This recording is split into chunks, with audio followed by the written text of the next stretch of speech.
So hi everyone. I see we have already around 20 people in our event, in our Zoom meeting. So I will just start with the first round of welcome from my side. And we are going to wait another 5-6 minutes till all the people are logged in. Sometimes it takes a bit longer. I'm super happy, and we were kind of overwhelmed with the number of registrations for this event, which went very fast over the maximum number of tickets we actually could give on places on Zoom, which is maximum 100. But because of that, we created a YouTube live stream.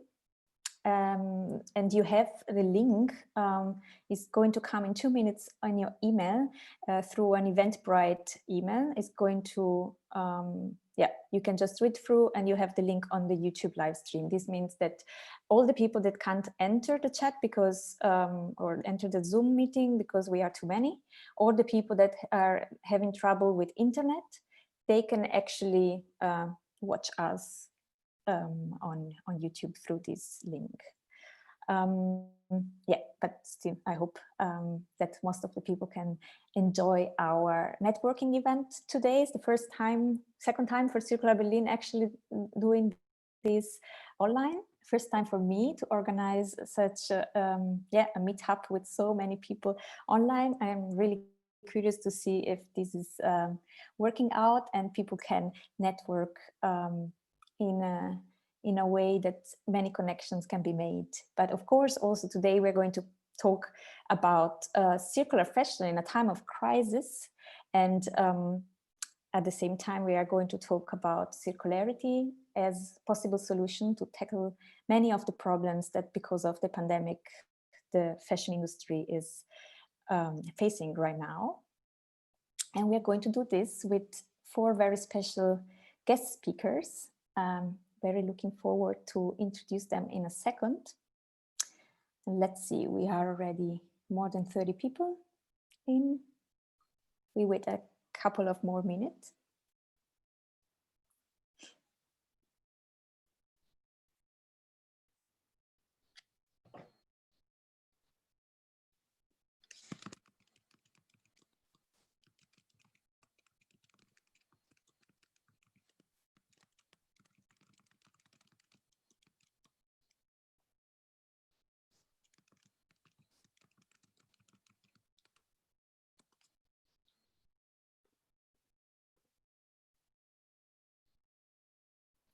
Yeah, Eri, maybe you want to start introducing you already. Yeah. Now we have time.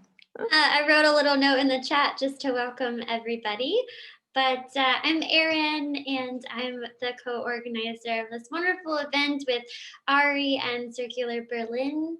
So we're really excited to talk about some of the positive things that can come from a crisis and some of the opportunities that are happening all around the world with various people that are parts of the industry.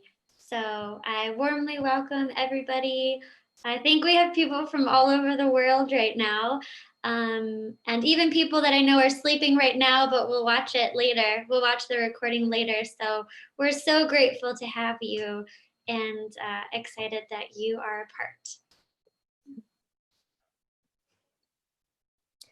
Yeah, so Erin and me are part of Circular Berlin as a coordinator of the circular fashion or circular textiles department.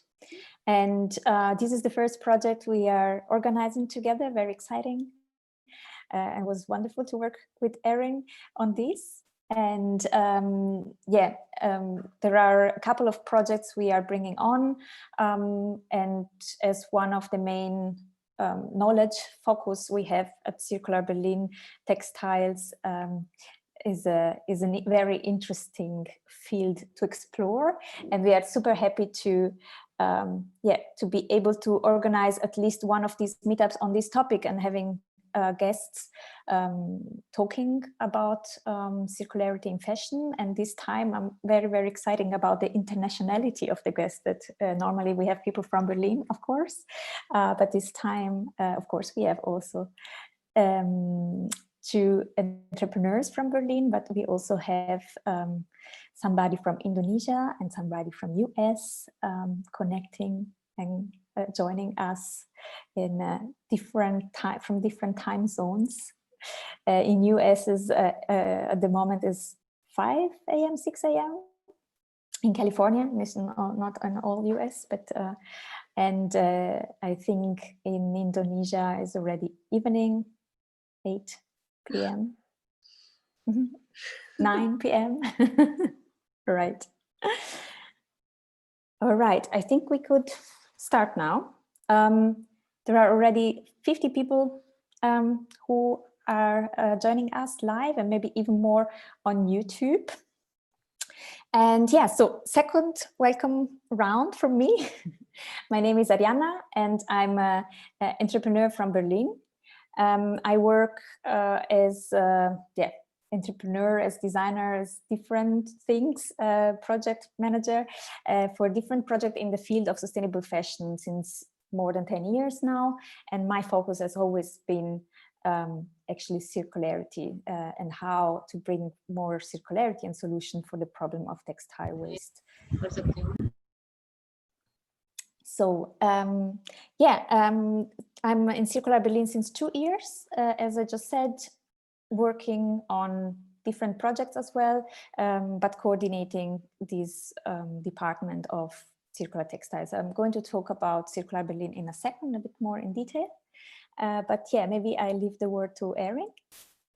Wonderful. Hi, I'm Erin, and I am a freelance apparel and textile product developer based in Berlin, but I work with people from all over the world, and I focus on independent and startup brands that emphasize sustainable practices in what they do. I'm originally from the States, but I live in Berlin now.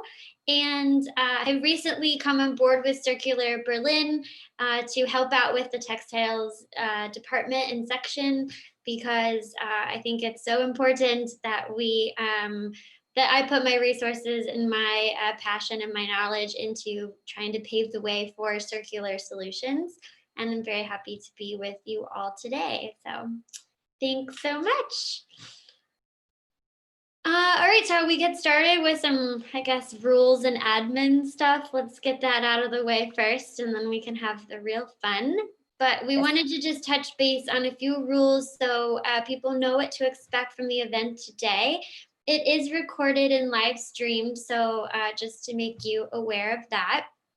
All participants will be muted, so make sure that you unmute yourself when you enter the breakout sessions. There will be 2 breakout sessions today, and you will be automatically allocated to that breakout session. We wanted to give a chance to have as much kind of in-person networking opportunities, even though we're virtual. So there will be one short one towards the beginning and then a longer one towards the end. For those of us that are joining us on the live stream and can't take part in those breakout sessions, we will have questions and a panel discussion in this main session that you can listen to. We encourage you to ask questions throughout the event on our chat, because at the very end, we're going to choose 2 to 3 of those to ask our panelists and see what they have to say. And then finally, we're going to be sharing a results sharing link to a Google Doc, because we would love to hear what your input, your questions, your concerns, your ideas are. So we have created a Google Doc that everybody can edit, and you can add what you are discussing in your breakout session into that Google Doc. And of course, that will be available to people that are live streaming or will be listening to the recording later on. And additionally, you can feel free to add your contact information as well as a way to expand the networking beyond today. So a quick overview of our agenda today. We're going to give you a little background of what Circular Berlin is. That's the host, the wonderful host of this event. And then after that, we're going to hear from our first two presenters, Julia from Zyno, and then CALLE from California. And then our first breakout session, then we'll have a presentation by Closed Loop Fashion and Circular Fashion. And then our second breakout session, and then the very end, we'll have a Q&A that'll be open for all panelists. And of course, you don't have to stay for that, but we wanted to open up a little bit more time to answer audience questions. Yeah, so many of you might know Circular Berlin already, but for who don't. So Circular Berlin is a no-profit association trying to put on the local agenda more circular economy. And this is doing it in a very open source way. So you can find a lot of information online about all the projects. We are trying to build up knowledge about circular economy through knowledge building projects, through community building and education projects. And the four, let's say, focus topics we are focusing right now are built environment, product and materials, food and biomass, and textiles and fashion, last but not least. Just to give you an idea of what we do, there are some activities that are on. One is we build an ecosystem of all the circle actors in Berlin. So we did a mapping, and this mapping you can find on the website. You can give us feedback about it, and this is an ongoing project. But we are very proud about it. So you will find the different sectors and all the local actors linked to this. We developed a zero waste concept for one of the most populated and visited districts in Berlin. So you can download this as well. And of course, we are creating networking and knowledge sharing events as this one, sometimes in person, sometimes online. And yeah, so let's get started. I'm very, very happy to introduce to you our four speakers today. So we have Julia Hermsmeyer from the label Zyno. This is an upcycling label, one of the greatest example of upcycling directly from Berlin. We're going to hear more about this in a second. We have Kelly Evans from California, from San Francisco. A big thank you to Kelly, who is here in front of the camera at 6 a.m. for us. Very happy to hear about her experience. She is actually an entrepreneur herself, but also an expert in consumer patterns. And so, yeah, she's going to give us an insight on that.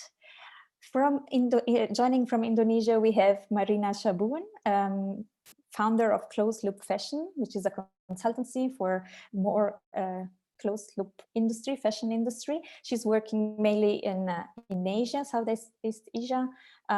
Yeah, so she's going to give us some insight from Indonesia and Bangladesh, for example.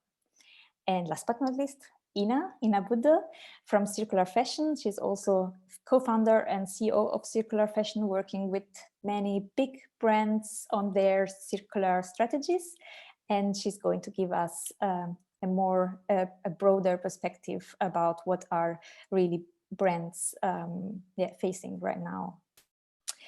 Yeah, let's start with Julia from Zyno. Maybe Julia, you want to share your screen. Okay, hello. Then you have to unshare, I think. Okay.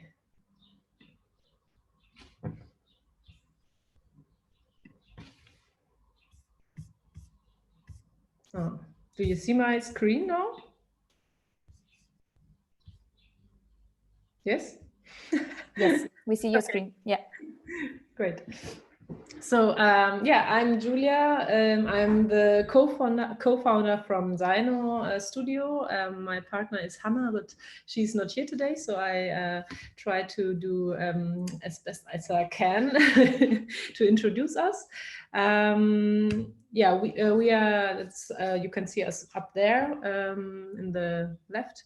Our vision is a change to a circular fashion industry, and we do this with the usage of already existing resources, you can say upcycling. And we do this in a minimal design with high quality and a local production. And what we are upcycling label for bags and accessory mostly. We have 12 bag models in the range of 39 to 195 euro, and it's mostly one-of-a-kind items, small series, and we also do cooperations with other companies where we take their leftovers and make products out of that. We are two founders, Hannah and me, and we have our studio in Berlin Mitte, next, very close to Moritzplatz. And we do our label, our production is local and social here in Berlin. We work with workshops with people, for people with disabilities. And we mostly have direct sales online, but also offline, sometimes in our super small studios shop. And we do this with a high quality and a minimal look. And here you can see a little bit about of our products, like the gym bag up in the right, or wash bag, cross bag in the middle. Or also we really like kind of niche products, and one of this is the essential oil bag, which you can see down on the left side, or on the right side, this little red pocket. Okay, let's do like this. You can see our production circle here in Berlin, and we start with the Stadtmission up in the right, where you can see the denims. And as I mentioned, all our supply chain is in Berlin, and we do our ways in the city. We do with bike messengers. So the Stadtmission is collecting a lot of materials, textiles, and they select for us denim with 100% cotton. From there, it goes to Delfinwerkstätten. It's in Pankow, and they are doing the washing and the cutting so that we have the open jeans. From the Delfinwerkstätten, it comes to our studio. So we do the design or the patchwork design here in our studio, because this is one of the most important things where we decide how we create the designs, and that it is a kind of when you think about a normal or like random upcycling things, like denim things, that where you put everything together, it looks kind of weird sometimes, but when you're really focusing on the textile, which colors you have, and combining them, then it's what we are trying to do.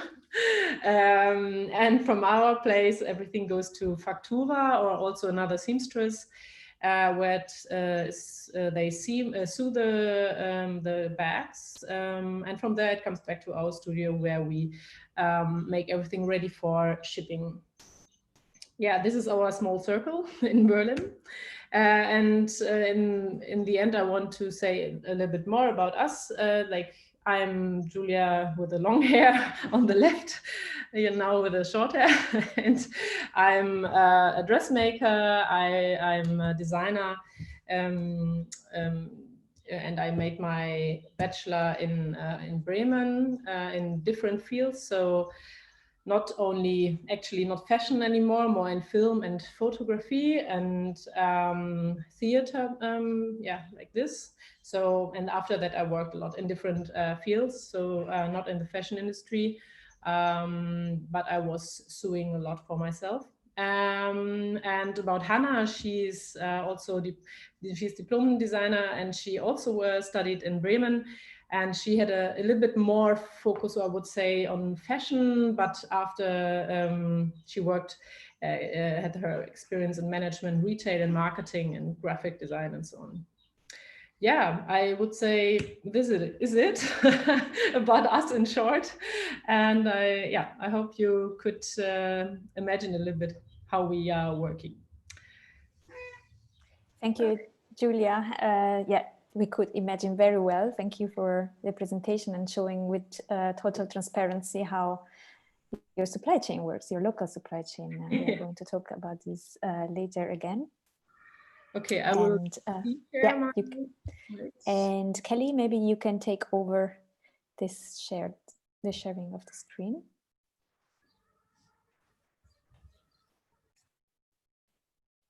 Okay. Hi, everyone. I just wanted to say thank you for having me. I know it is 6 a.m. on the West Coast in California right now, so the sun's starting to come in. So sorry for if there's any sleepy eyes going on.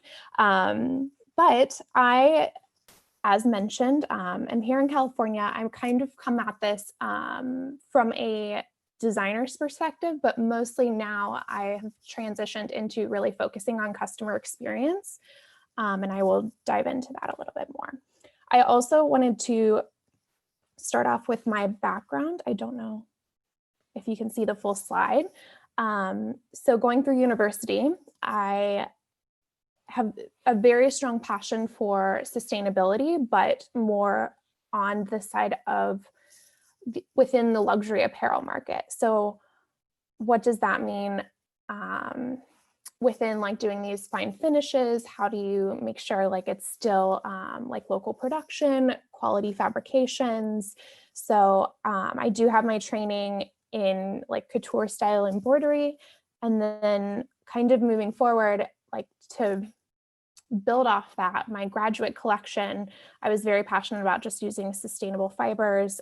I used 100% silks and then worked with dead stocks and vintage fabrics, so as to reduce waste, because that's definitely something I feel very strongly about. And then upon graduation, from university back in 2014, I actually dived in and did consulting and freelance for about a year. And then from those experiences actually led me to launch my own brand. So yes, I am an entrepreneur.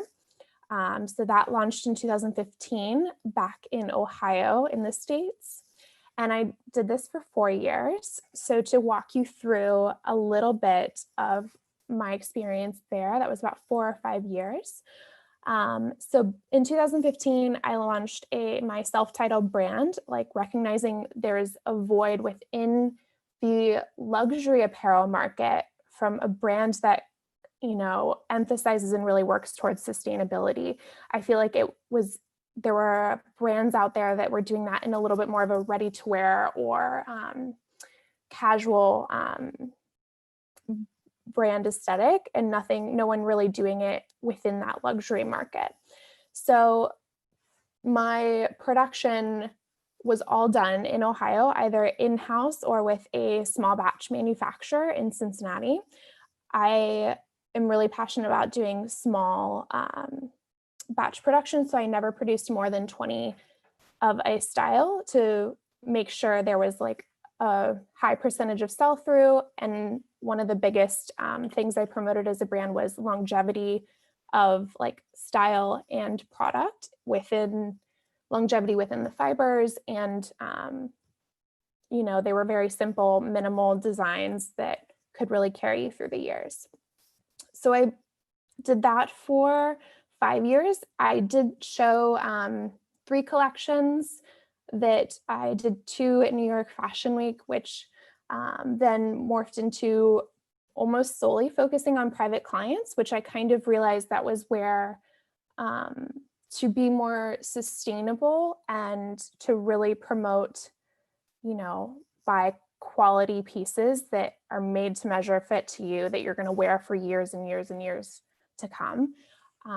So I definitely had these like very long conversations with my private clients, and that is really where the demand came from, because they realized they were investing in pieces that were going to last.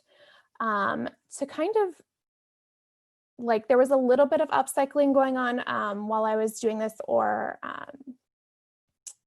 by using dead stock fabrics when possible and doing vintage. I also repurposed a few like sample pieces for clients just to really minimize waste. I did then move to California. Wow, it was November 2018. And when I moved out to California, I was looking for a new experience and new company to work for. So I actually started working for CUYANA.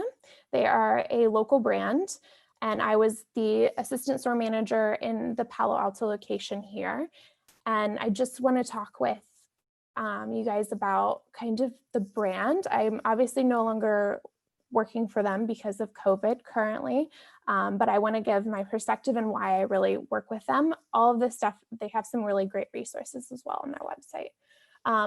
So when I found CUYANA, I had actually been a longtime lover of the brand. Their ethos are fewer better, so they believe in buying fewer better items.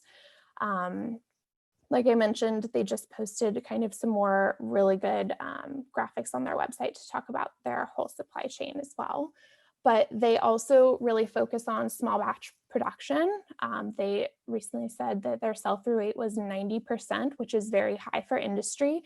I think I've seen some other brands, their like sell-through rate is pretty low. Like I think Standard's about 60 to 70 typically. They work with artisans and local manufacturers, which are very close to the fabric mills that produce the fabrics for their designs. So this eliminates a lot of travel.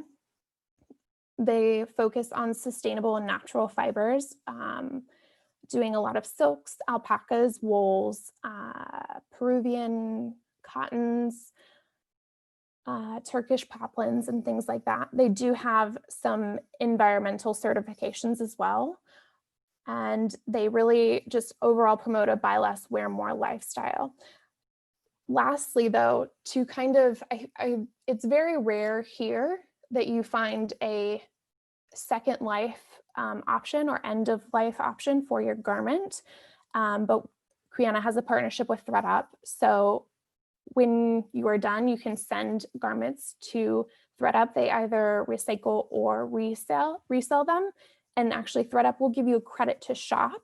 So it's kind of a constant rolling incentive almost, because you are getting a little credit to purchase either from CUYANA or from ThreadUp. So there's a little incentive there. So all in all, I am coming at this from kind of a very, I'm very customer experience focused. I interact daily with customers. I interacted daily with clients for 5 years. So I have a wide breadth of knowledge within that. I think, yeah, we just have to make it, customers want it a little easy and want it spelled out. They want transparency. So this is my experience and this is what I can bring to the table. I hope this was helpful. Thank you very much, Kelly. Of course, it's super helpful and very interesting to hear about your background. Let's go back to the presentation here, because now we have our first breakout session. Erin, do you want to introduce this?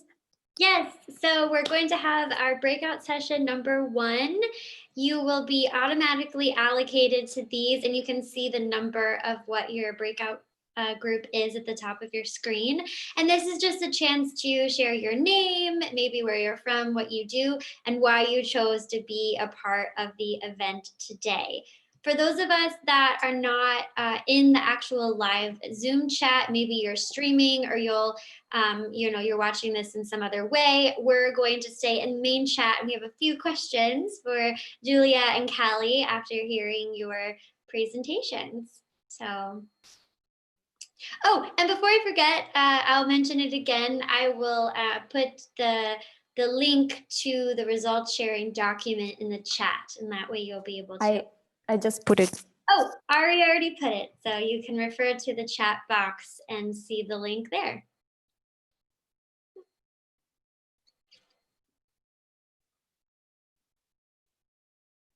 So, and in the meantime, for the people live on YouTube, we can keep on chatting here.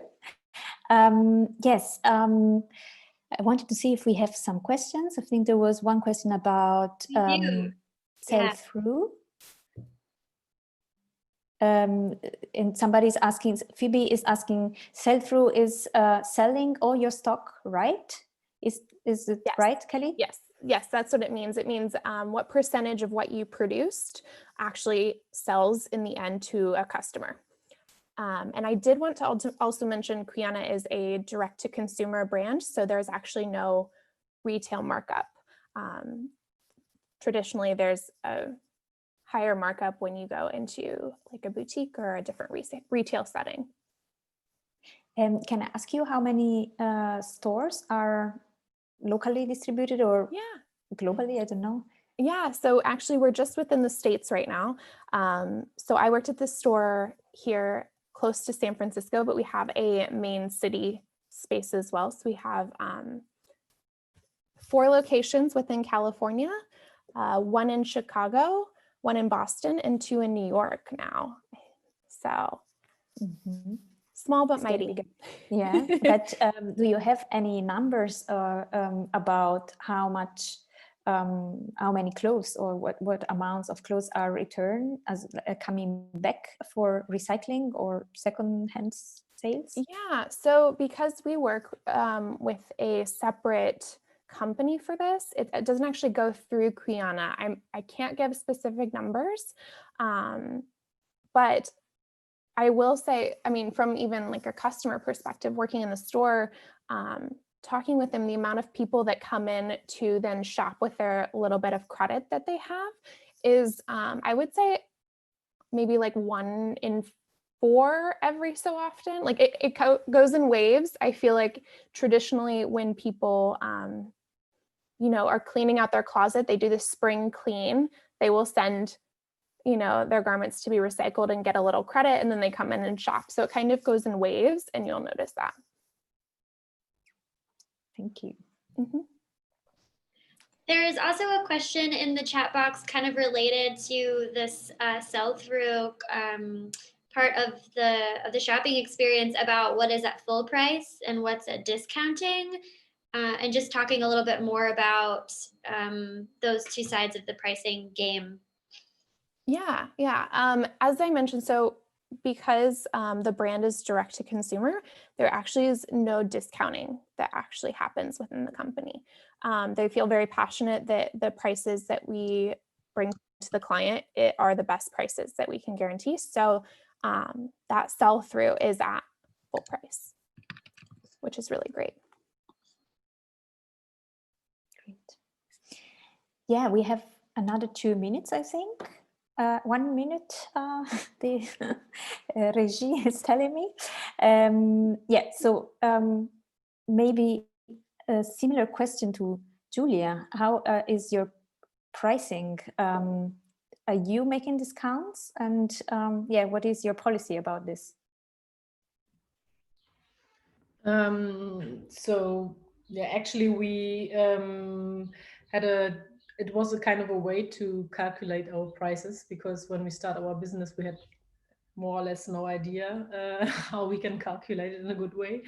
And then after times we wanted to make a price where, of course, we can have a good kind of marge where we can survive with, but not kind of luxury marge, I think it's the word.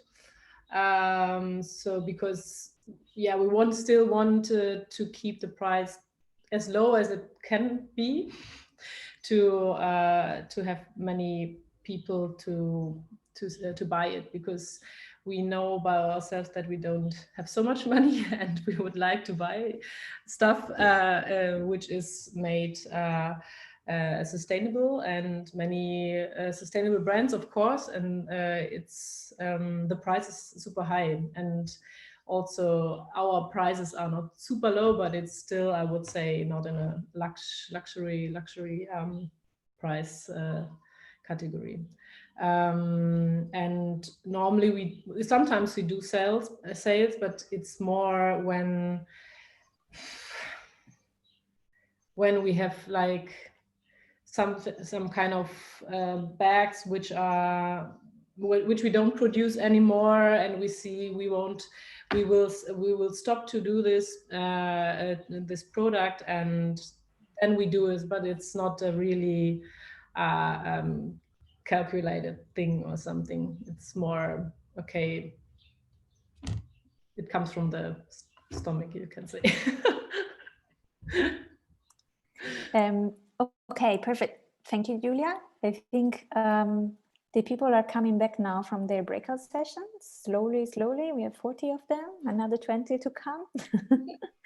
And yeah, so it's very interesting to hear about pricing and discounts. And actually, I've been I'm a fashion designer, but I had a label, an upcycling label myself in the past, and we were at the beginning. We always did discounts for friends and people we knew, or we wanted to have as multipliers. But at one point, we realized actually this is not the right way to to incentivize people to not to buy too much, but to spend the money.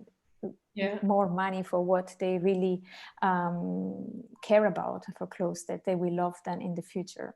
Yeah, perhaps one thing I could also add when there's time is that it's super different to calculate the price with upcycling, because the way a product is going, or the materials are coming from, is so different, and you have to make the price. It's like when you have a kilo price, when you have textiles and you take it by kilo, but then you have to cut, for example, something off because it's not working for you, because it has a hole or whatever, and so on. Then it's really difficult to calculate the exact price per meter of fabric. So and so upcycling is always a kind of learning. Yeah, that's true. That's really true. So now we are all back in the main chat, and I would ask Marina to share her screen, and we are excited to hear more about closed loop fashion.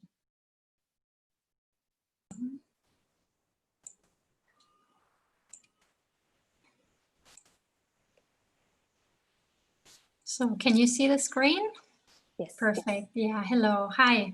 Thanks for joining and coming back from your little breakout session. I hope you had a nice time to network. My name is Marina Schabun, and I'm joining you today from Indonesia. I'm actually originally from Germany as well. And so let me see.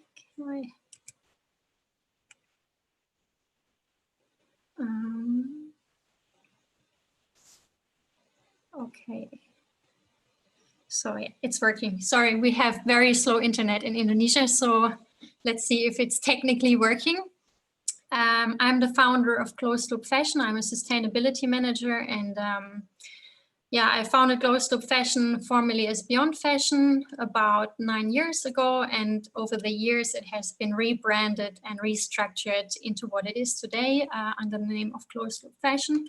And I've been working in hundreds of factories in more than 27 countries by now in the last 10 years, and implementing sustainability measures. And what I have been experienced is that it is very needed and very good to implement sustainable compliance on the ground in the factories. But the more you work in the field of sustainability, the more you realize it's actually just doing less bad, but it's never really fully doing good, because we are so limited by the setup of our current linear supply chain in the fashion industry, which is based on exploitation of primary resources and then generating a massive amounts of waste. So even if we switch to less bad chemicals, for example, or introducing more safe working conditions, we still have this very, very unhealthy setup of our industry. So yeah, Closed Loop Fashion, we are actually an expert collective of a team of sustainability specialists who are all focusing on different kind of areas, including environmental sustainability, social sustainability. We do a lot of resource efficiency management, textile waste management on the ground in the factories. And these are textile factories that cover the whole supply chain. So it could be fiber producers, yarns, fabrics, and garment producers. We also work with brands and introduce new concepts of developing products right from the beginning in a different way. So it's kind of covering the full supply chain and to see in every step how to holistically bring applied sustainability into their core business practices. And we work in 4 fields that I will just introduce very quickly. The first one is sustainable business strategy. So here we do a deep dive into how is the factory or the business, the brand, or it could also be an organization set up, and how could we introduce more sustainability practices in their business concept. And the second one, which is kind of our main pillar, is sustainable supply chain management, which is really working on the ground, introducing workplace health and safety, social compliance, environmental compliance, resource efficiency, wastewater management, waste management. So this is really seeing how we can optimize the factory setup and the processes to make them more efficient and more clean. Our third kind of service package is related fully to the concept of textile waste management and the introduction of circular practices. Usually this is kind of a waste mapping. So we see where is waste originating. We work in a textile factory with so many different types of machinery. Even if they do the same process, they could be from different kind of years or companies. And also if we work with polyester, we have completely different processes and waste than we have if we work with a cotton spinning mill or a silk producer. So we really have to analyze for each stakeholder individually what type of waste they're producing, on which stage in the supply chain. Could it be reduced? Can it be reused? So how can we work with waste? And also at this stage, there is no international standardization on textile waste management. So the problem is that even if we would like to reuse it as a raw material input for a new process, the problem is that your prior supplier probably has been treating is that waste as what it is defined right now in our industry, which means it's often contaminated and it's not sorted, it's not properly stored, it might be wet. So also here, there's a lot of capacity building in this service to really introduce how to see waste as a raw material input and how to treat it accordingly. And then we come to the last package, service package that we have, which is really a more creative part. We do a lot of trainings and workshops with universities, with brands, also in the factories. A lot of factories have design departments and product development departments, and to train how to source materials in a different ways, to source materials for sustainability and circularity, and also how to create products in a different way. So you already have the end of their life in mind while you are actually creating them. And just a very short chart to how we work, because over the years we have been identifying this as the best way to work with for us in every project, is to really do an intense assessment of the situation. And then this is always followed by capacity building to really give the workers, the management, the skills and the needed tools and knowledge to make improvements in the long term, even after the consulting service is stepping out of working with them. And yeah, after this, we set up a corrective action plan to really identify the shortcomings from the assessment and to introduce concepts how to overcome them. And the last step would be to implement these corrective actions. And we often accompany factories for several years, depending on how many findings we had and what kind of compliance issues they would like to fulfill.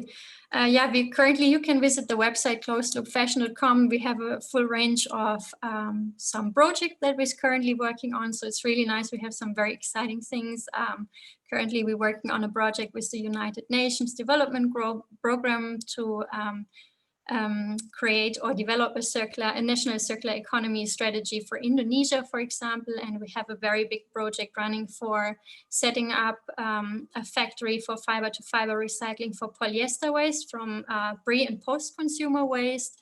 We also work with several factories in Indonesia and Bangladesh right now on the implementation of circular design strategies. So there's a lot of really cool stuff happening. And why I have this slide up here saying knowledge hub and projects is this is the latest thing that has been happening internally at Closed Loop Fashion. We have been launching this knowledge hub last week, which is very new, and you're more than welcome to visit on our website.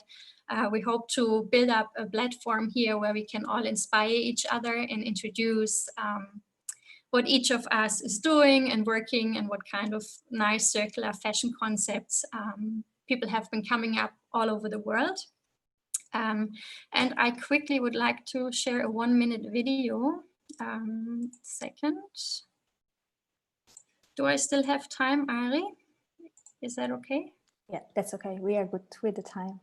Perfect. The ecological footprint generated by the fashion industry is immense. We can't see the video see right the now. video? You have to share the screen. 8%. Okay, so it's not sharing? Not at the moment. Okay, right, let me see.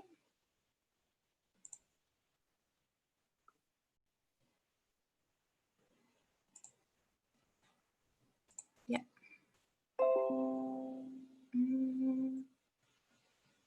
So, oh wait. Okay.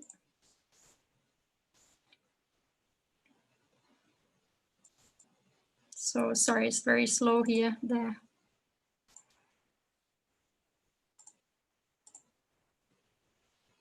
So it should work now. I hope it's working The now. ecological footprint generated by the fashion industry is immense. The textile industry is currently held responsible for emitting 8% of global greenhouse gas emissions and 4% of global waste, while apparel consumption is expected to rise further by more than 60%. Especially in the past decade, the industry has started to take much needed actions on improving social and environmental compliance. However, most of these efforts are focused on reducing the impact of the current linear system, rather than taking a systemic approach to tackle the industry's wasteful nature and the massive extraction of primary resources. According to the latest Circular Economy Gap report, only 9% of the world economy is circular. Brands and manufacturers that embed long-term sustainability plans will undoubtedly benefit in the future, but business practices need to be aligned as well with the Sustainable Development Goals and natural boundaries. We need to work together, everyone from the supply chain, from the raw material all the way to the end buyer to go green. To accelerate the transition towards a cleaner and more circular fashion system, the integration of waste management systems, strategies for designing out waste, resource efficiency, and after-use phase solutions are key. We have to rethink, design, and create products, processes, and supply chains in a new way. It is about time to redesign fashion's future.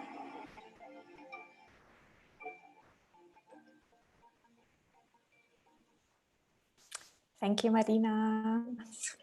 And you have a lot of compliments in the chat already. And somebody is asking if you could paste the link of the video in the chat. Maybe you can do that in between. There's a request in the chat if you could yoga video starting here. Yes, I can share the link, absolutely. and also the Closed Loop website as well. Okay, perfect. Yep. Thanks. Great. So now it's Ina's turn. So Ina, please feel free to take over whenever you're ready. Yeah, hello everybody. while I'm sharing my screen here, I have to say I'm super excited to join this webinar here today. Also, like being discussing with you all together, hopefully soon, about how we can actually go out of this crisis much more resilient and much more sustainable as an industry together. And yeah, so my name is Ina. I'm one of the founders of Circular Fashion, and we're an organization with 12 passionates and circular economy experts based in Berlin. And we have basically developed solutions for fashion brands to accelerate their transition to becoming more circular. On the one hand, with circular design tools and services, and also with a platform for closed loop recycling. And I'm going to share a little bit more in detail of how this looks like. And basically why we have tackled this and what the purpose is of why our organization is existing is that we understood, as Marina just said really right, is that the industry is right now very linear, and that like less than 1% of all fibers are actually turned into new fibers that have the quality to be made to fashion again. And thereby we of course use a lot of virgin resources that we could basically replace by regenerated fibers. And we saw that there are 3 core challenges basically to this that is basically holding back the industry from transitioning today. And we see as the first challenge that products need to be more designed for circularity, that because a lot of great closed loop recycling technologies have been developed, but most of them have quite specific requirements on materials and chemicals that they can handle. So we really need to design the products already according to these requirements. And that's the first point. And then as the second challenge, we also need to help consumers to understand how they can basically return the products into the right channels. And also sorting companies that basically get back the clothes, they also need to understand what is this garment made of and where should it go, to which recycler, really facilitating the whole reverse supply chain. And that's basically why we have tackled and developed a platform that has 3 different tools and solutions to this. And the first tool is basically a circular design software that has different components. So on the one hand, we basically started with gathering feedstock requirements of recyclers and analyzing textiles, how recyclable they are, and putting together a circular material library by that. So really trying to translate these requirements into actionable advice to fashion brands. There is a second tool here, the circular design guidelines, that really help designers understanding how can we also combine different materials and trims and everything together to create a fully recyclable garment. And in the end, to check if everything was well done, there is a circular product check that declares if a product combination, if a material combination is recyclable and with which kind of recycler. That's the first tool for it. But we also understood that everything basically starts with the right mindset and really understanding of what is needed to do. And therefore, we also developed workshops and trainings and have conducted these in the past years with large companies like Hugo Boss, H&M, bestsellers, but also with smaller or medium-sized brands like Armed Angels and others. And also really creating a roadmap of how they can implement it. And in the past month, we also developed a virtual online training for circular design. So this is open now, and also circular design kit that really helps hands-on with cards and tools and explanation on how to do these things day by day in their jobs. So that's about the circular design part. And to really help facilitating that each product also ends up at the right recycler, we have developed the Circularity ID, which is a scannable label that comes into a product. And you can see it here. It can be like a code, a scannable code for a smartphone, also visible in this chart here.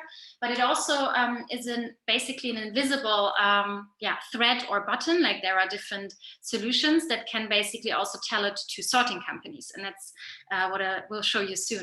But for the users, it really should also create a transparent supply chain. It should also help them to understand how sustainable this product was produced, and also how they can basically engage with it, re-dyeing it, that it was designed for longevity, how they can basically repair it, things like that is all placed on this product website. And on the next slide here, we see that I think like if you would have asked me 5 years ago if we would build like hardware or software for sorting facilities, I would probably not have said that this will be the case today. But yeah, actually we saw that there is a big need for this and a missing link, that basically sorting companies that get back hundreds of textiles or thousands of textiles and tons per day, that they basically need to understand of like, okay, which is the best recycling partner, so actually the closed loop can happen. And so in the past months, in like last year, we actually piloted with some of these sorting companies our sorting software, and have now accelerated a partnership with TextAid we can disclose already today, that is also like very interested in and willing to use these tools to make better sorting for fiber to fiber recycling. And one important factor is very much also the data in this product and in this circularity ID, which we basically developed over the past years together with partners, from recyclers to sorters to fashion brands, and also industry initiatives like Fashion for Good or the H&M Foundation. They helped us and supported us on our journey to really put together an open standard of how data should be saved about a garment, so that everyone in the supply chain and in the value chain can basically take the best decisions to make this product the most circular and also to circulate it in the end.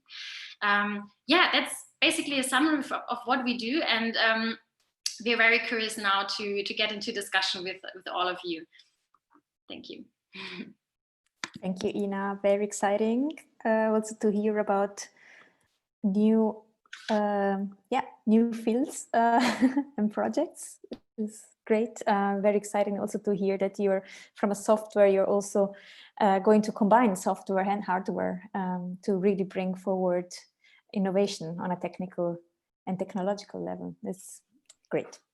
And so we arrive at the breakout session number 2.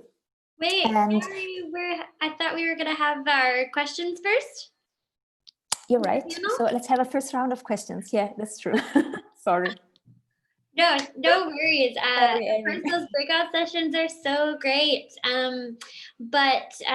We wanted to dive in a bit with hearing from each of our presenters, and there's no special order. It's whoever would like to start, but we would love to hear from all of you. Our big question for today is, how has COVID impacted your work specifically? And then what opportunities have you seen because of COVID within your work? So the impact and the opportunity.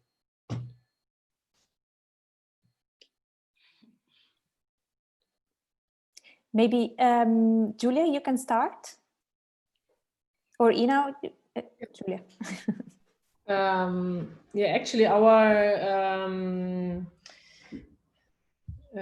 when COVID started, actually we thought, okay, now we can't go on anymore, because many projects we wanted to go are with, for example, producing kind of merchandise from upcycling materials for festivals, or also for other big kind of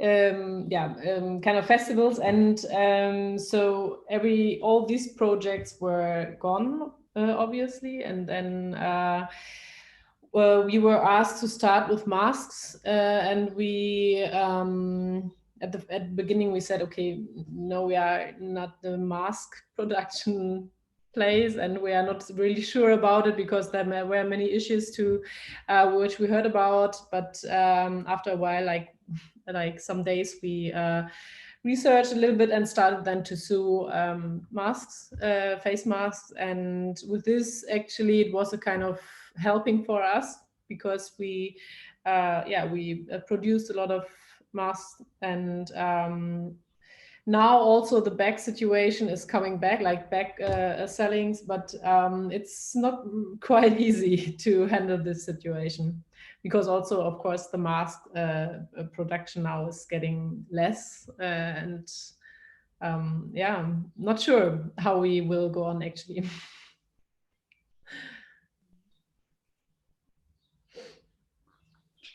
Yeah, I can also share if you want. So I think like in our case, we were impacted like indirectly also quite a lot, since we're working with brands that kind of face a lot of challenges right now. So like a lot of our projects, of course, also have been postponed, and like physical workshops, it's like nothing that we can do for like a long time now.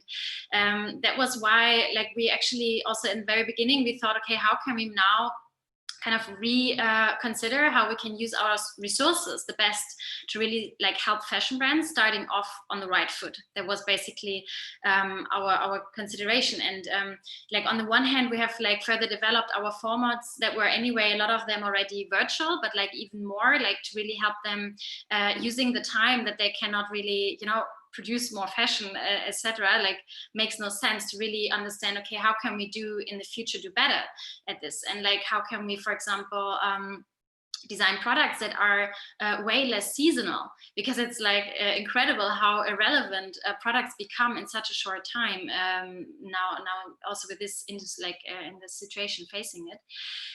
Also like how can we like include like on-demand possibilities, and what about if we design products more recyclable? Like we don't really have all this like resources sit in the wrong place, not being able to be used. And so we also set up a series of pro bono consulting. So we had some sessions on like circular materials, like what they can use, circular design, how designing for longevity, multiple purposes, etc. And but yeah, it was also very interesting to accompany brands that really also shifted and used their supply chain for way more important things like PPE production, etc. So that was also like a thing that we observed and we supported. I can also just speak a little bit as well on how I was affected. I did mention. I actually met her in Copenhagen. I'm very impressive. Like they developed a lot of tools. Very impressive.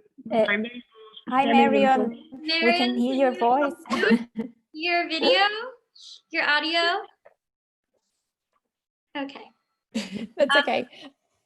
I just wanted to add, I mean, I mentioned in talking about my job, so I mean, very directly affected. Many companies here obviously had to lay off all the employees. And I know that there has now been in the States over a handful, I believe now, of companies that have actually filed for bankruptcy. I think it's very much affecting retail space, because retail here in the States had been at almost an all-time high. I know that traffic and buying had been very great here in the States. I think everyone, even from, I have friends who own boutiques and other friends who are designers, I think everything has taken a step back and kind of to, again, just build upon what has been previously said. I think just rethinking how do we move forward in a more sustainable way? And I think that's something that even as a consumer, when talking with customers still, or clients or past clients, they're very interested in, you're right, seasonless pieces that they don't have money right now to keep buying. So they're, thinking quality, sustainability, what's gonna, take me through the years, instead of any of the fast fashion brands or, kind of those kind of styles as well. And Marina, do you? Yeah, I think for closed-loop fashion, it hasn't really impacted us business-wise. Actually, that we have a lot of requests coming in the last few months. What has been changing, of course, is that we work on the ground in the factories, which is not possible right now. So we had to switch a lot of things to do them virtually. And first, we had to do a lot of workplace health and safety, extended measures to in response to COVID situation. So we created a lot of concepts, since we know the layouts of the factories and how we have to set up the factory processes in a different way to keep people safe and everything. So the first few weeks we have been massively working on this, and suddenly, production stopped, material flow stopped, there were disruptions in the supply chains, and factories started to lay off workers or close down on government requirements and so on. and everything changed like day by day. We had to follow up what is happening with whom that we're working with. And I think on one hand, it's very nice because we will start 4 new very big projects in the next 2 months, which are very exciting, and they're all related to circular economy. So we see that there's a lot of, for those who know they will be here after this, they're really starting to think, okay, we have to set up in a different way, and we're getting these requests. But it has been extremely emotional the last 3 months because we grow very fond of the people that we work with. We work very, very close with the factories. We come in as friends. If you are a brand and you go in a factory, you are not seen as a friend, but we are coming to support them in that transition to implement sustainability measures. So usually they really open up and they share all their worries and sorrows and what they are facing with brands and terms and conditions and so on, or government requirements. So you really grow close relationships, and we do a lot of trainings also with the workers. So you know the workers in the departments by name and their faces, and then you see numbers: 2.4 million people lost their jobs, and for us this is not numbers. For us, they have faces. So it has been very emotional in the last few weeks, especially knowing that more and more of them will never return to the workplace, and that factories struggling so much to maybe ever be able to operate in the same way they did before. And also 2 of the factories we already know have closed down forever. So yeah, it's also, like Ina said, a bit like an indirect impact at this moment. Yeah. Wow, yeah, of course there are impacts on different levels. And what we hear the most now reading about this fashion supply chain is this collective effort, is this new communication that has to be built between brands and factories, and new solutions has to be found in trying to keep alive the factories. But also what I was wondering is what is the role of the consumer in all of these? Now, if we are talking about billions of items, of garments that have been produced and will never be sold, we are talking about all this dead stock, overstock. What is the role of the consumer in this? Should not be the brands that should be the role of the brands that are involving the consumers in taking responsibility in something that they are also part of. So this would be my question for you is how do you see this? Is at this point also responsibility of the consumers, and what are the ways the brands and retailers can involve the consumer in tackling the problem and helping the manufacturing as well and the whole supply chain? Mm-hmm. I'm happy to jump in. Just kind of talking about the consumer. I think so. Before I left CUYANA, we, as mentioned, we have a partnership with ThreadUp. I think we really, promoted in a nice way, because as a retailer, you can't, when these times hit, you can't say, oh, here's like some new designs. So it feels very insensitive as a designer to kind of release new collections and promote buying at this time. However, we took a step back and said, you have time to clean out your closet, or you have time to like take a step back and think intentional. They have really gotten intentional with like their Instagram, kind of just taking time to shop responsibly, like just really having those conversations with their clients. I think that's huge on a brand's point of view, to just make sure you're still pushing those kind of conversations and getting the consumer there, because I think consumers still need, there are so many great brands doing like the right steps, but I think consumers need a lot of hand holding. They're still not there to the point of, fast fashion still a problem. I think there's a lot of, consumerism that, the purchases aren't smart purchases. And in order to have those conversations, I think the brands need to facilitate those conversations within their clients. And just as a consumer, still be supportive of small, sustainable designers. you know, like I mentioned, some of my friends who, I have a friend who owns a boutique, and, you know, they're doing really well because they're really emphasizing, okay, you know, these designers are very small, you know, support small businesses right now, they're sustainable, this is what we should be doing if you can.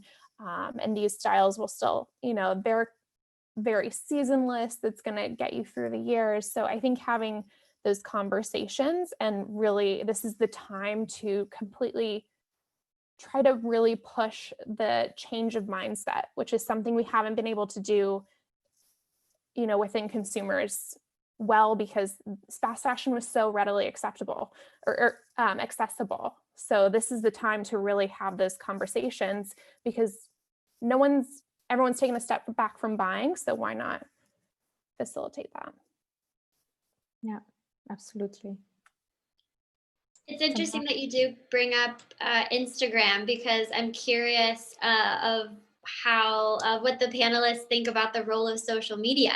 I mean, we're not able to go out, so I think, you know, people have spent more time on technical devices, digital devices. But what role do you think, maybe as a business or just your personal opinion, is this role of social media in maybe pushing a circular agenda forward, or a way for businesses to connect with their clients, or their just to connect with their community, whether it be through trainings and things, because we haven't been able to have that in-person interaction?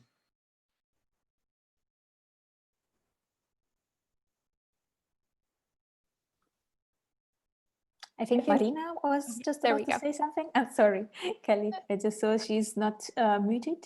But but it was actually not related to Instagram or what Arin just mentioned. It was more that to your question, how to support as a consumer, how can we support in our factories, or what can we do? And I think that is the toughest question ever, especially for people working in the field of sustainability, or people who practice sort of sustainable or conscious consumption. Because honestly, what we would always say to everyone is, you know, reuse, repair, recycle, and only buy secondhand, and only if you can't avoid buying new, buy sustainably produced products, and never go and buy fast fashion. So this would be like the standard reply to this. And which is also fine, because if we start step by step in the global civilization to transition to sustainability, this is an organic transition. So it's happening naturally, and then industries can shift their workers slowly, step by step, into other industries. For example, if less production quantities are demanded from the factories because people are consuming more conscious, this is an organic process that would be following a sort of structure, so none would be affected negatively by this kind of transition process. What is happening right now is that everything has collapsed. And to be honest, the only beneficial answer would be right now, buy as much as you can, which we definitely shouldn't give. But the only thing that would help them is that they are able to produce again and can bring people back in employment. So it's a very, very tricky situation to see how can we work in a conscious and sustainable way now, and in the same way not forget the people that are most vulnerable in our supply chains and that are currently suffering the most, being in countries laid off of work with no social protection systems that are currently covering them. So yeah, I don't have the best reply to your question, but it's something we need to consider how to deal with. Yeah, super relevant points, you both. I can only agree. And I think, like, I mean, recent studies also revealed that consumers even want to kind of consume more responsibly. And like, I mean, McKinsey study, like 2/3 of all consumers like are wanting to buy more qualitative fashion, are actually curious about circular retail models, want to buy more qualitative, and sustainable fashion. And I think if brands are like really understanding this and like seeing the potential in it, then we can of course like foster the supply chain by like of course producing things more, like again and more, and like assuring work and so on, but in a sustainable way. And I think there's clearly the demand, and I think brands who pick it up now are really on the forefront, and we also see it, like it's happening, like people like realize it's more relevant than ever, I think. I think Kelly wanted to add something about the Instagram, on the Instagram question and social media. Yeah, I was just going to add, like, obviously, I mean, especially now, I think Instagram and content is being consumed at a much higher rate. And I think just kind of to push what I said before, and I agree, there's, how do you answer this really big question? But I think just really using your platform, whether you're a designer or whatever step in the process you are, to educate and promote and just make consumers aware, because this is the time that we're all sitting staring at our screens. I feel like there's just so many more people consuming content. So I think having those tough conversations, and because I think also, just using it as education, there's so many people that still just aren't aware of the situation, it seems. So, yeah.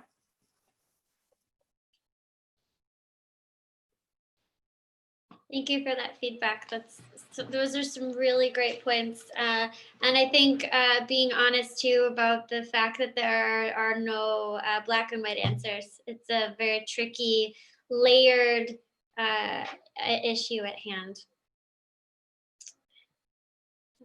All right. Perfect. Thank you so much for your answers. And I see a lot of questions here. We are going to pick some for later. But now, finally, finally, we are at our second breakout session. And I would like to explain a little bit to you, because we had some problems during the first phase. There are around 10 people that are dropping out and coming in again, which means that very often these groups, like the people in the groups, are left alone. And of course, having a discussion, with yourself is going to be hard. So we decided to reduce the number of groups. We have 9 groups right now, with 6-7 people should be more or less. But we really encourage you to to talk, keep on talking and brainstorm, even if 2 or 3 are dropping out. We are going to do our best to reintroduce, to reallocate the people in the groups as soon as they come in again.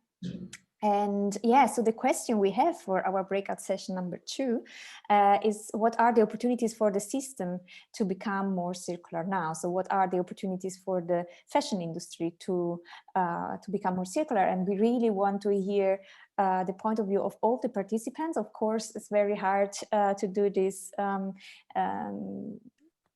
We can't hear all of you, the 60 people, but you have the document, and Erin just shared the link again in the chat. So please have a look on the breakout room window. On top, you have the number of your group, and write in the document about your thoughts, about what is a possible answer for this, or your own answer to this question.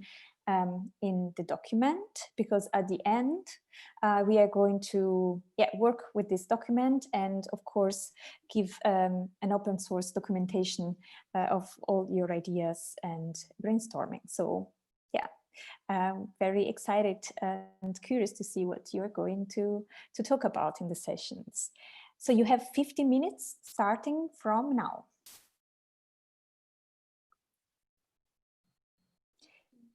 And in the meantime, I stopped my. We are back with the speakers. So for all the people on YouTube live stream, we carry on with our panel, and the speakers, they are staying in the main chat while all the other are joining the breakout rooms. Yeah, so we want to just say hi to the people that are streaming. We haven't forgotten you. Glad that you're here. We just want to take this time while the others are in the breakout session to continue to talk to our panelists.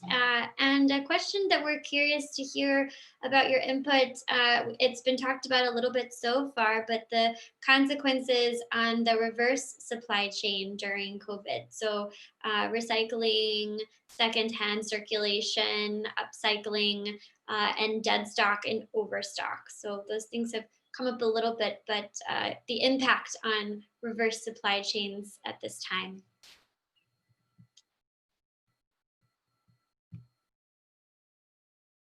Would anybody like to start us off? Any thoughts? Yeah, I can start. I think from factory perspective, what we see now is that we're having massive supply chain disruptions due to imports that are not coming into countries anymore. And we see that producing countries that have an industry set up within the country that is covering all supply chains have been more resilient at this state than actually countries like Myanmar or Cambodia, and especially Bangladesh, that solely focus on the ready-made garment process, the garment making, who are completely depending on raw material imports. And this is, of course, something that we could, where reverse supply chains are very interesting to introduce locally within one country setup, and to really bring back textile materials, textile waste materials as raw material input back in the cycle within the country and process them, so you wouldn't depend so much on imports. I mean, countries have stopped their exports. They were not able to operate their factories, and most of these producing countries are depending on China. And I think that has been very obvious now how dependent we are on Chinese factories to run and to deliver us with these items. So yeah, here actually circularity would be a very good answer to be more resilient in terms of material supplies. Super.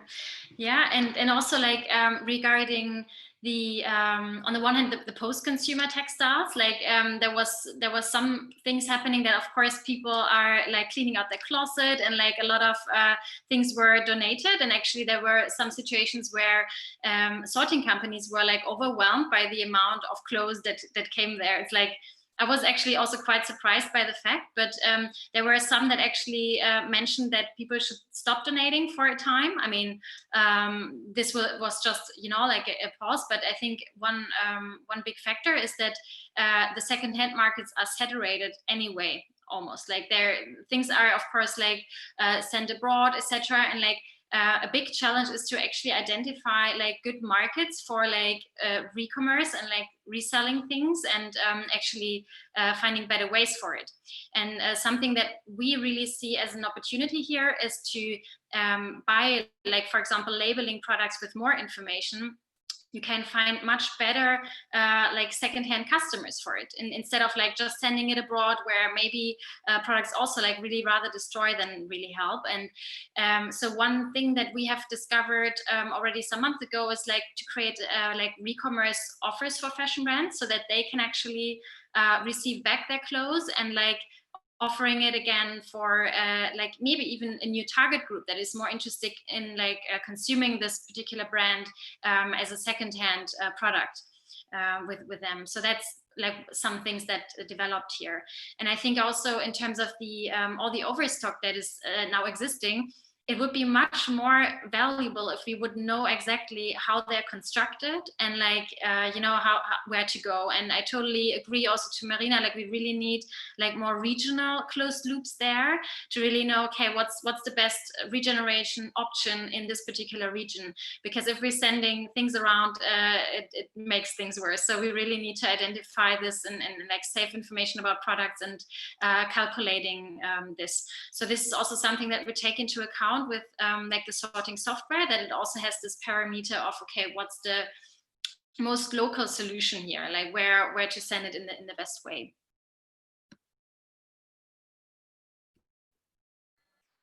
Thank you, Marina and Ina.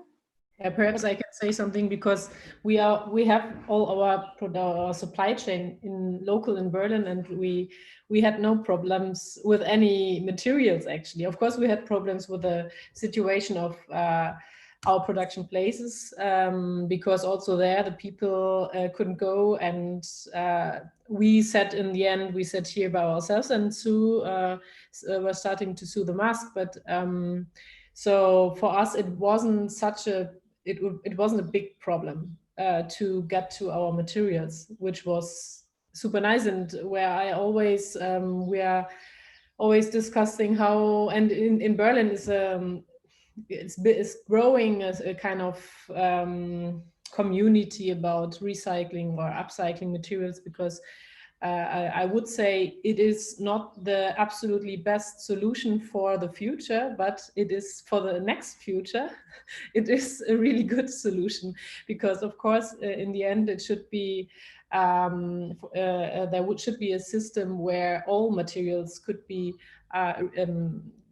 get back into the loop, and there shouldn't be kind of upcycling anymore. But there is such a lot textiles which we still should use, and yeah, so it would be super nice to have a kind of you can say shop, a mall where you can go and buy all the textiles which are already used, for example, and which for upcycling designers, for example, it's quite sometimes a way to get to the point where you know where you can get the materials actually.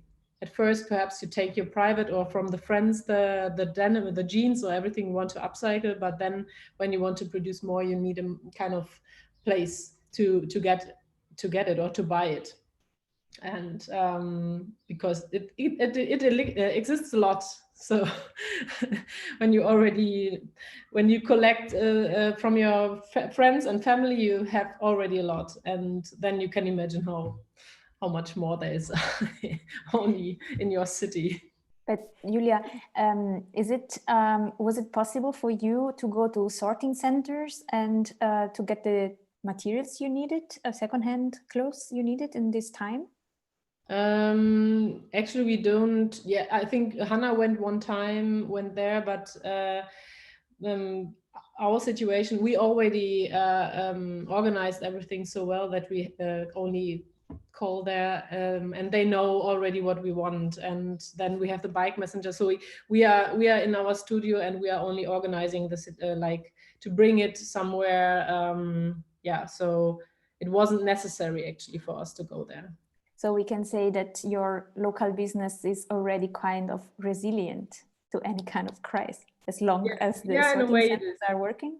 Yeah, I was, of course, we have still hardware, and this is not produced in Germany mostly. So zippers, it's well, mostly in China, I think, but yeah.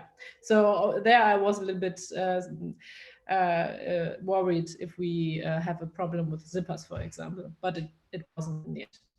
I heard also the elastic bands for the face masks were at one point were not possible to be sourced anywhere. Yeah, of course, because the production place it is here somewhere next to Berlin, and he had to produce so much elastics that it was too much for him. So it was actually collapsing because too much work. Yeah, so different impacts on different levels. Thank you, Julia. I don't know if Kelly wants to add something to this. Yeah, I mean, I think I'm kind of forgetting where the question started, but we were talking about supply chain, and I think at this time, I don't know if it's just something that's not as common maybe in the States, but when you're talking about all these places that probably have extra materials or finding a way to sort, I think that those kind of things are very important, because in the States, there's not really a resource, kind of piggybacking off everyone that spoke, a resource for designers to kind of pick and choose from these upcycled or, dead stock fabrics. It's normally the things that you can't see, or it's normally abroad. and things you kind of have to go off of either like photos or something. So I think even here in the States, we have such an influx of stock right now. And so implementing something like that, I mean, even in the States where there's sorting, where people can go and actually use that for future production or future projects, I think would be huge, but it's just not something being implemented here. I think even abroad, if having that kind of thing is really important right now, since we are having a plethora of supplies coming from this time.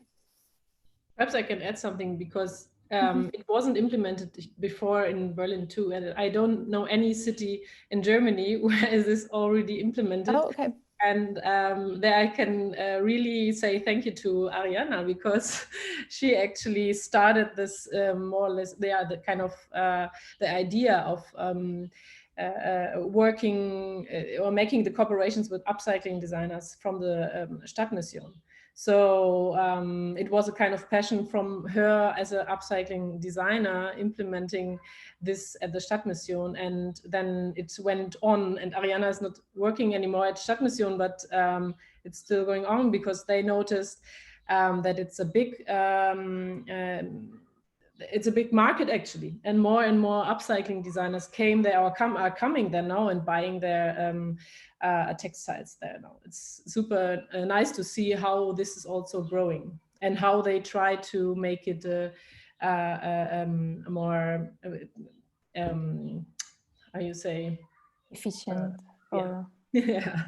Thank you, Julia, for mentioning this. And I think right now there are so when I started back, I think 2012, it was not like this secondhand market for designers was not a thing at all in the industry. But I think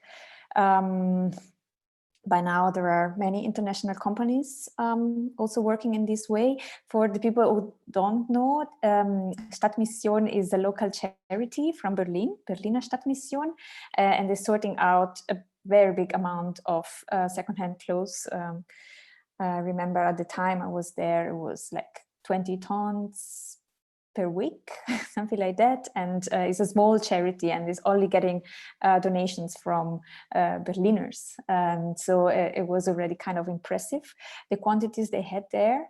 And yeah, it's very nice to see how this way of doing upcycling, of sourcing materials for upcycling designers, is getting more and more kind of mainstream. And what is getting mainstream is that there are sources of secondhand materials, because charities and other bigger sorting centers, they are starting to see the value of these materials, and see like how that, as you said, the market is there, so that there can be a bigger revenue stream coming from designers working in this way. So yeah, it's very exciting to see that the industry is changing in many ways, in a circular way already.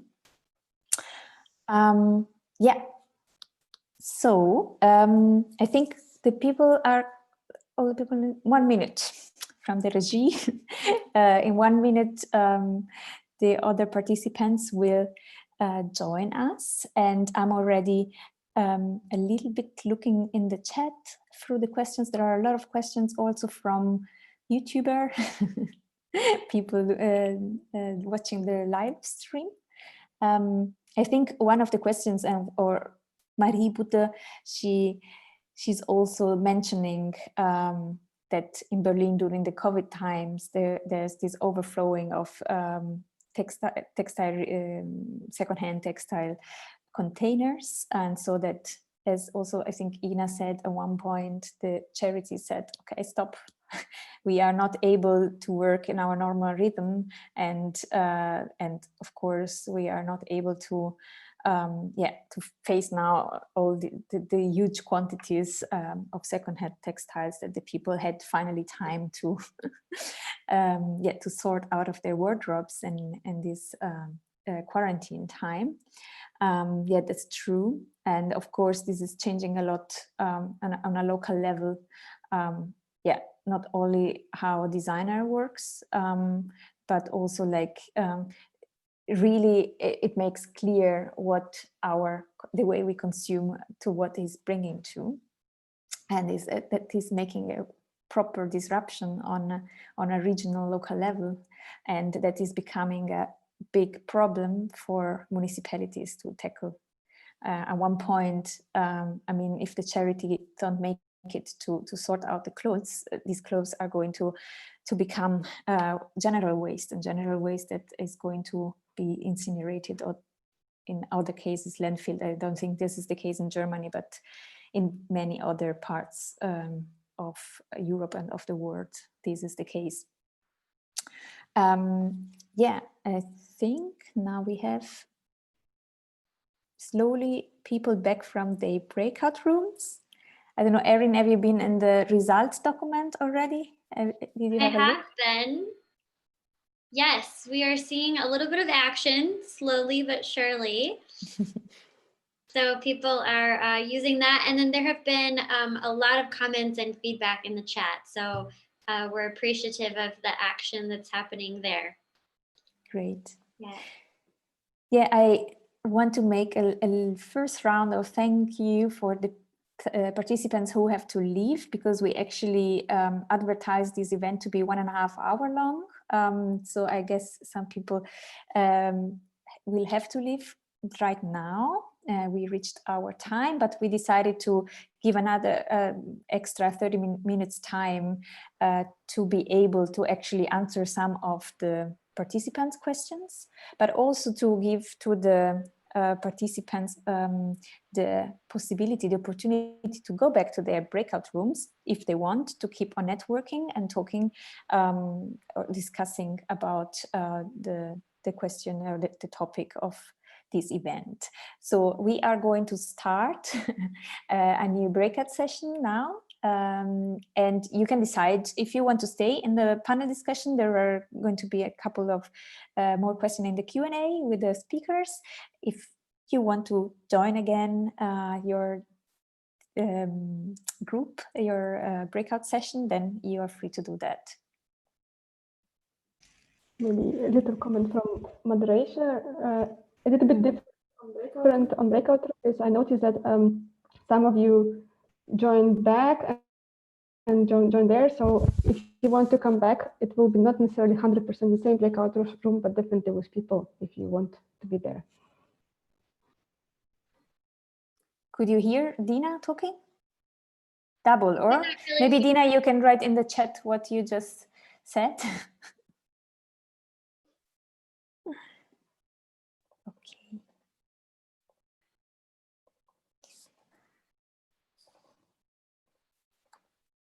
So there's another little question from little, as all our questions are very small topics, from Erin and me, and we were really talking about how the industry changed during this COVID-19 pandemic time.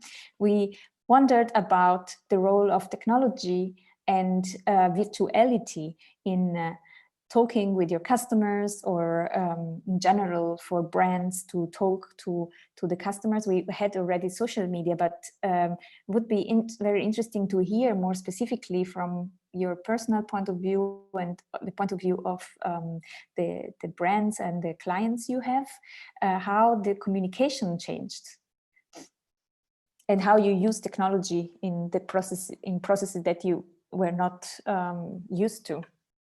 Maybe you have some tools you want to share. Yeah, I don't know that I have any tools, but starting off with CUYANA, we're very communicative with our clients because coming from customer service, we really wanted to be constantly engaged with them. I had clients already that were almost virtual before COVID, because we were sending them photos of things, or just showing them ways to style things via email, or just photos sent back and forth. So that was already heavily integrated into our practices. But I think as soon as we stepped away from the retail store space, that just continued on a bigger level.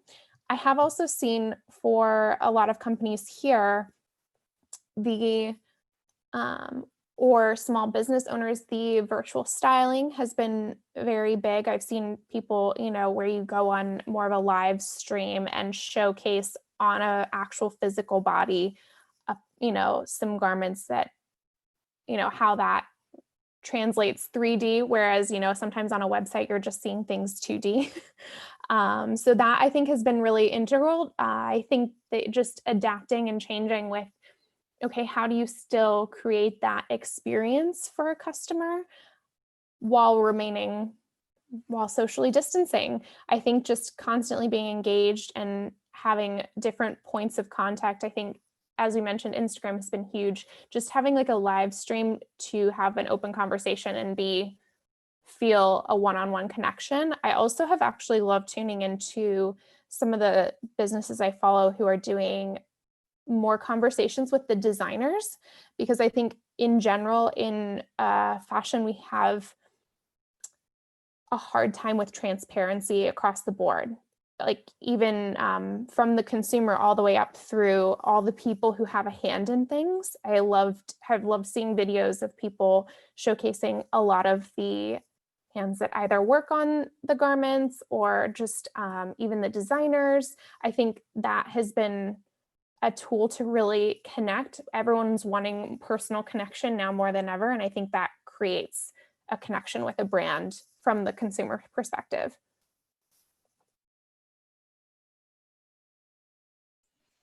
It'll be interesting to see. I wonder about the impact. Oh, I'm sorry. I just wanted to add something quickly. I think actually for brands, especially in the fields of sustainability, it was quite a good kick to push them to improve their sales channels and also their online platforms to communicate with customers. A lot of brands, sustainable brands, are really small, so they are run by one person or very small teams of maybe up to 10 people. And they, of course, they focus mostly on their core business, which means often they really were just addressing retail, offline sales and no online sales channels. And what I have been seeing with a lot of small sustainable brands is that they really immediately transition to sales on Facebook and Instagram while they were building up online shops, and which is much needed. And it was really good for them to take this opportunity now also to have more revenue channels. And while in the same time they can have a very personalized, like CALLE just said, a very personalized communication on social media, really giving a face to their brand and who they are and behind the scenes, which is very much lacking for big brands who are very anonymous. And I think really, like you said, people were really looking for personal connections. And so I think especially for smaller brands, this was quite a good opportunity to improve here. Perhaps I can say something because, of course, we are a small label. We are only 2 people, and in our case, it didn't change so much because we had from the beginning we had sold our stuff online and also offline if the people wanted to come around in our studio, and I would say it's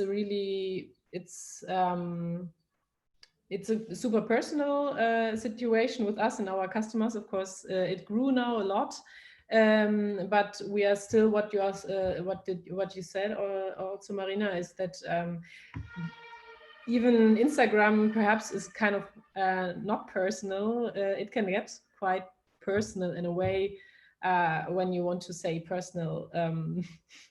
With how personal can you be with a label, but when you are writing a message to us and we are answering, and it's a kind of a conversation there, it's pretty nice and the people are enjoying it. And so yeah, it wasn't a big thing for us because we didn't change anything, but we noticed that the people are using it more to connect with us.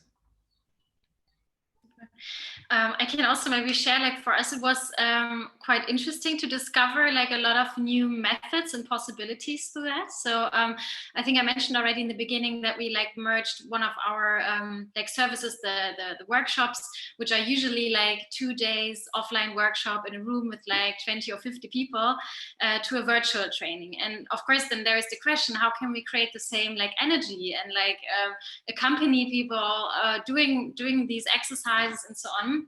So I think that was like a first thing about, okay, how can we actually merge this? And we found out that there are great tools like virtual mood boards that you can use, or just to organize teams, and like then also all the different possibilities to actually connect, and that this also opens up, of course, to bringing in more perspectives from like more different areas of the world. Like now we have currently the Circular Design Sprint, where some of the participants here are also part of, and it's just fascinating because there are people like from Australia at the same time from other parts of the world, so like really connecting as well. I think it's also something that helps us practicing like how much travel is actually necessary. And I mean, we anyway aim to do all travels like by train in Europe, but also that, I mean, we can basically come over a lot of travels in the near future, I think. And and also it just tries to maybe make these connections that are virtually more real, and like trying to build in more an emotional level on it as well, which fosters, I think, transparency possibilities, like while using technology. I really hope so. It will create a more closer connection. Yes, I can also add something on this point, as I'm a freelance textile standard auditor. So in the past 2 months, we could not visit the companies, the factories in person. So we had to use technology for that. And I think this is also a good push for many a little bit old school companies to get a little bit more into technology and see and get over this barrier of being scared of technology, and started to implement WLAN, so internet connection in their facilities. Maybe even like CEOs, they had to ask people from the workers in the different departments if they have internet, and workers started to like find strategies. Okay, we can use my phone here for this part, and for the online visit, the virtual visit to the factory. And so it was a kind of very interesting experience to see how people had to react so fast and implement new technologies to have these virtual talks and virtual communication. But also I think this is really helping companies to get more technological advance in a way. So it's very positive. Yes, I don't know, Erin, did you pick some questions, or otherwise I have some? Yeah, I have a few questions from the chat. So there was one, I'm sorry I didn't jot down the name of the person that asked, so we do appreciate, but it's for Ina. Have you seen an increase of trainings or workshops, an increase of interest of companies and brands because maybe there's like a downtime because of COVID? Mm-hmm. That was a question from one of our participants.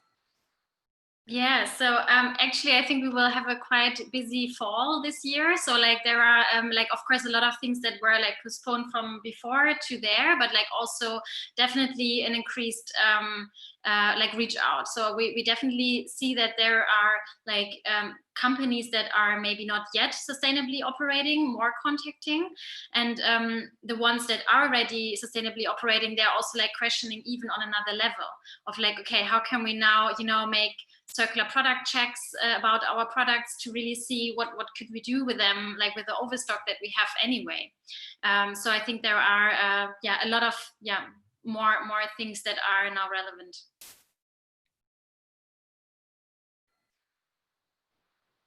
Good news then that you'll have busy and worthy work to be doing in the coming months. Ari, did you want to ask another question, or do you want me to go to the next one from our chat box? Oh, I can't hear you. Feel free to go on with your questions. Okay. This one is for Marina. There was a few people that were asking if you could expand on the projects that you're doing in Bangladesh. Oh.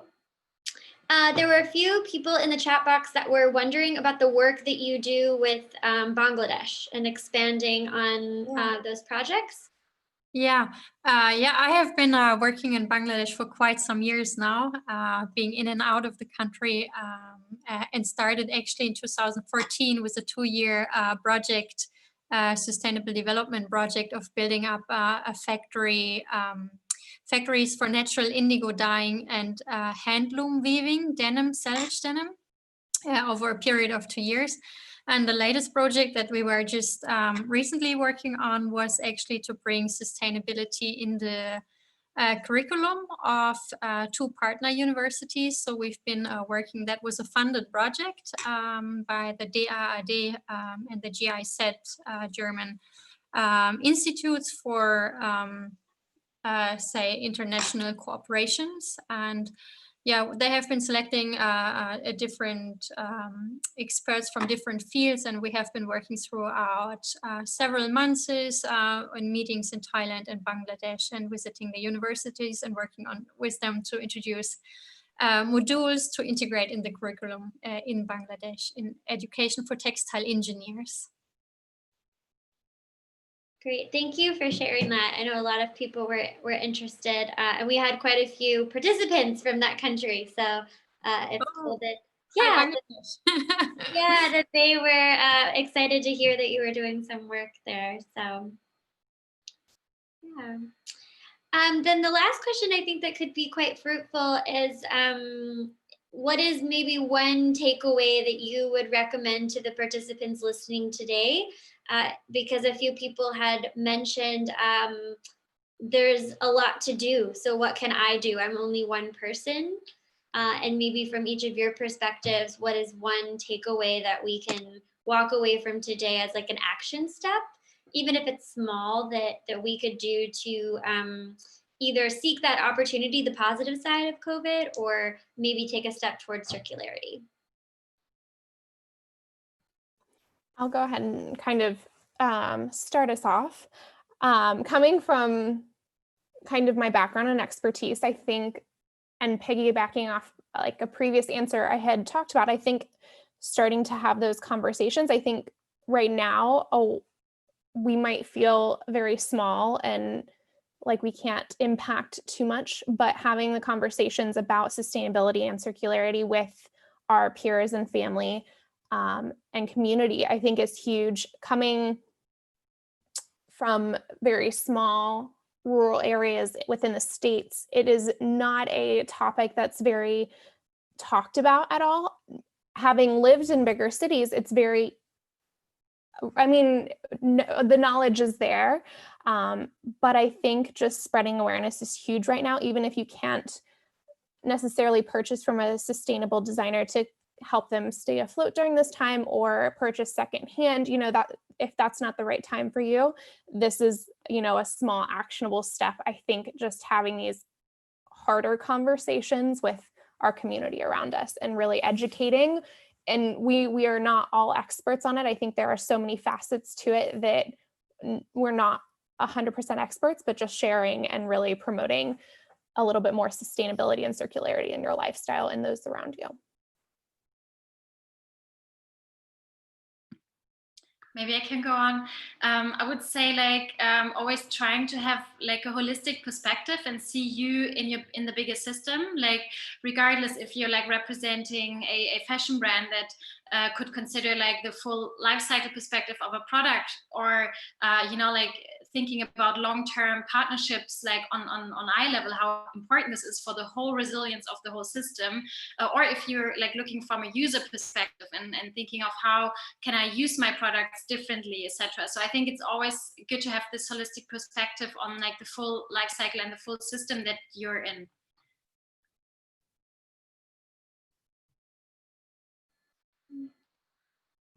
Yeah, and perhaps a kind of a more kind of practical thing when, for example, we were talking about the situation that everybody is looking through their wardrobe and want to get rid of old stuff, perhaps not bringing it everything to the places somewhere, a kind of donation thing, but perhaps also before you bring it there to see, to share it more, actually, to ask people around, to friends, family, if they like to these clothes, because I noticed many times that people are really do like my stuff, which I don't like anymore, and also yeah, like small things like trying to sew stuff when when there's a hole or something like that. It's like super small things, and in the end I would say actually to stay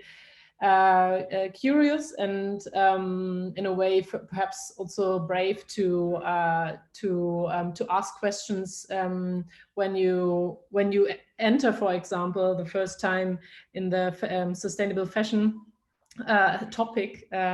Sometimes it seems there are only experts, and perhaps it's a little bit tricky to ask questions, but this, I think it should be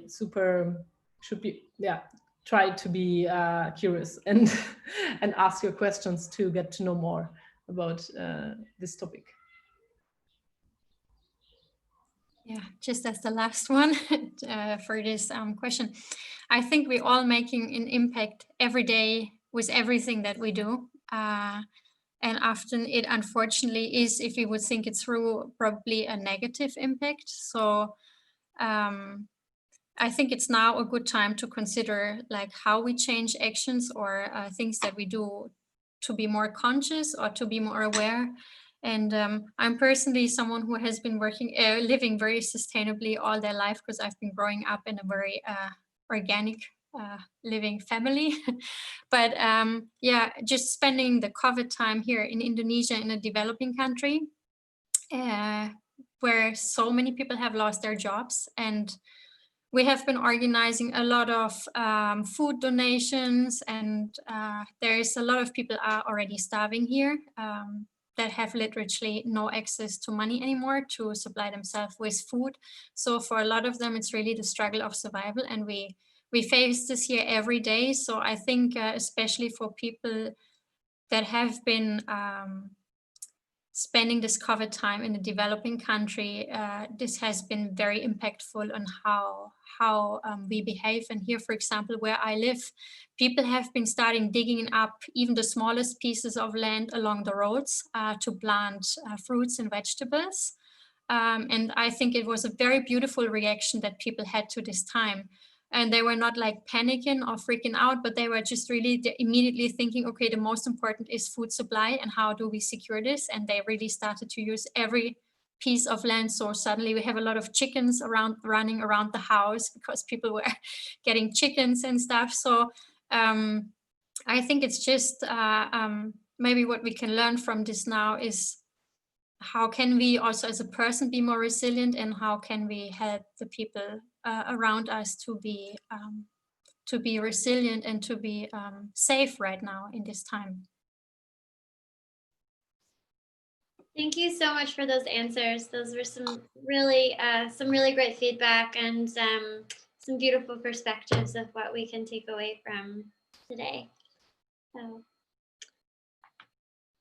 Ari, did you have some questions that or anything else to add? Yeah, there's only because there's a thread a couple of people talking about education in general and how important are these topics and how important is education on these topics. And one person, Sadia Bellarmin, asked, is there any topics regarding circularity, transparency, and alternative business models within the fashion industry you wish was more covered in research and academics? And I know we all always struggle to find the right statistics and the numbers, and so maybe yeah, is something from the speakers a topic that you would love to see covered by research, or yeah, or more implemented, maybe even in curricula?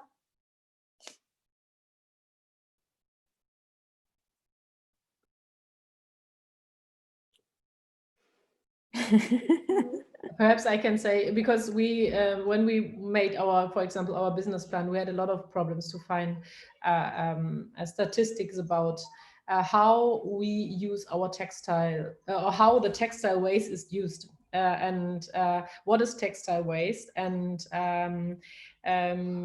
yeah, this is something which should be more worked on, I think, because it's super hard to find something there. Because even the question, what is textile waste, is not easily answered.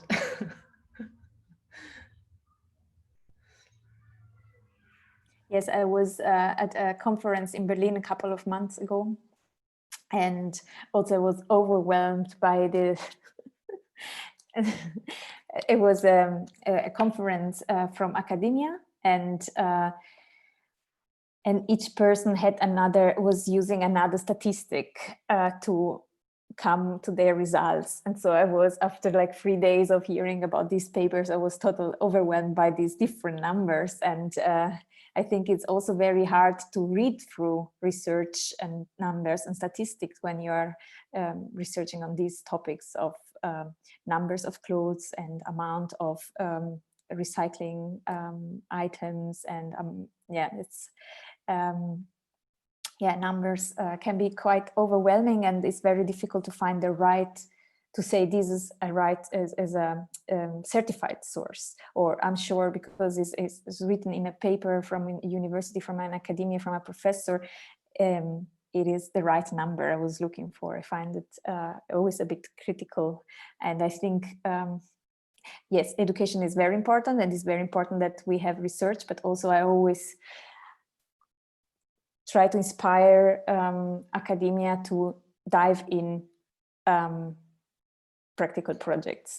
And instead of maybe researching on how many clothes people have in their wardrobes, or maybe how much secondhand is exported, maybe just go in a charity and support with a couple of hours their work, and see what is really coming, what are the amounts, what can be recycled. You can see it very fast, and very quickly you can understand how this system function, just like being involved in practical activities. But yet, is there any other numbers you would like to hear, or any other concept you would like to read on a paper, to know that there are universities working on it? Yeah, I wanted to say I've been visiting a university, and I went to see their chemical lab. It was for textile engineers, and it was not even fulfilling the most basic requirements for inventory and handling and safety measures for using chemicals. But actually these labs are training the engineers that are going out into our industry later, and they are the ones who are supposed to improve how things are done. And if you don't get the right education and trainings, how can you actually understand what is wrong about what you are doing, and how should it be differently? And it's the same. I mean, I'm very sure Ina and Julia can also agree on this. Like, from design perspective, designers are only trained to work in the classical way of how we design and create products, and they are not trained at all how to design for sustainability, for circularity, to use new approaches and different approaches. If you have ever been trying to create a zero waste product, you will understand how challenging this is and how different it is to making a normal product. And people have to experience this in their education. That is very, very important. And then what I also think is that most people leave their trainings or university and they have never ever seen a factory. So they are actually trained only theoretically on their profession without actually knowing how to practically apply it. And I honestly think that every student should see every step of the supply chain at least one time and talk to owners and managers and workers to really understand their needs and just to understand the setup to be able to make a change. And yeah, I think I absolutely agree. There's an absolute lack of academic research or articles to support, especially teachers and professors in this transition also to integrate these modules into the curriculum.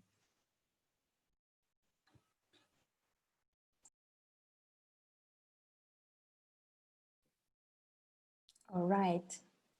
Thank you very much. I think we reached our time. There are unfortunately some questions that remain unanswered, but I think you're all very open to be contacted by the participants. And yeah, we are going to write up a blog article about what we have been discussing today with the results of the breakout sessions. And of course, also, we are going to link the record of this video so that people who couldn't be part of it today can re-see it and yeah, be part, learn about what we've been discussing today. Erin, I don't know if you have some goodbye words. Yes, we just wanted to thank everybody so much for being a part, and a special thank you to our speakers from wherever they are in the world at whatever time. We are so grateful to have your perspective. It's truly important and valuable, and we felt like it was important to talk about some of the opportunities and the good things that have come from chaos and crisis. So we're so happy that you could be a part, and we really are grateful to everybody. Yeah. Ari, was there a survey or anything else that the people needed to hear about? Oh. No, there was no survey. Okay. No, this was, sorry. And I'm going to send to you now the link where you will find the blog article. You can, of course, also register to Circular Berlin newsletter if you want to know when the article will be online. So I'm sending it to you all now. And yes, looking forward to look through the resources and the results of our event today and discussion. And thank you so much also from my side to all the speakers. In US is now daylight, in Indonesia is now night. And yeah, I wish you all anyway a very good day or evening. And yeah, thank you so much. It was a pleasure to have you here. Thank you for organizing.